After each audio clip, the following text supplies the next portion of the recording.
Hello, I'm Richard Chambers, President and CEO of the Institute of Internal Auditors. I recently wrote in my blog how every profession evolves as knowledge expands and new tools and technology become available. The best and brightest embrace change. They leverage new strategies and tactics to remain effective. My message was aimed squarely at internal auditors who are not progressive, who hold tight to outdated practices. I call these practitioners Jurassic auditors. Like dinosaurs and other species that are no longer around, Jurassic auditors are those who are unable to adapt. Now, I'm not talking about the age of the internal auditor. To be sure, many longtime internal auditors are extremely progressive. But there are those, some of them younger, who insist on leveraging practices from a bygone era. So with that introduction, I offer 7 signs that you might be a Jurassic auditor.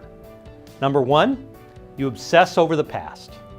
In its infancy, the internal audit profession was focused on hindsight, what happened last month or even last year.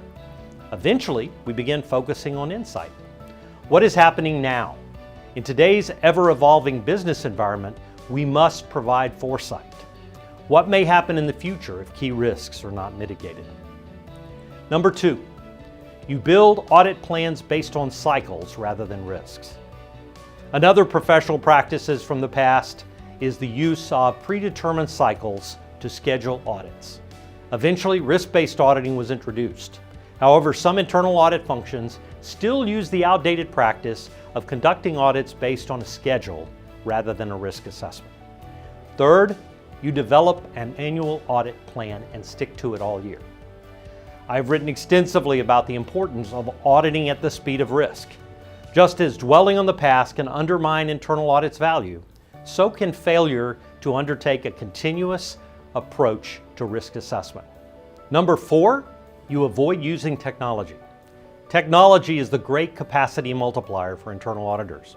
Whether for internal audit management, including electronic work papers, data analytics, or continuous auditing monitoring, technology is an enabler. It enhances both efficiency and effectiveness. Don't cling to 20th century paper and pencil methodologies. Number 5, in addition to not using technology, you avoid auditing it. Far too many internal auditors are unwilling or unable to audit technology risks within their organization. Whether cybersecurity, cloud computing, or mobile technology, these are among the most significant risks that many organizations face. Ignoring technology increases the chances of hearing those 5 dreaded words, where were the internal auditors? 6th, you write about conditions rather than recommendations. As a young internal auditor, I found the identification and communication of a problem to be exhilarating. But in time, I came to understand that a finding isn't truly complete until it also includes cause, effect, and recommendations for corrective actions. And finally, number 7, you still call audit clients auditees. Okay, I admit this one might seem a bit petty, but it reflects an outdated mindset.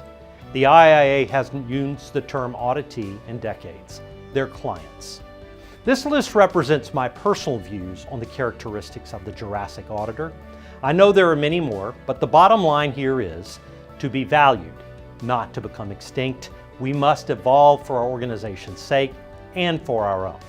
I'm Richard Chambers, President and CEO of the Institute of Internal Auditors.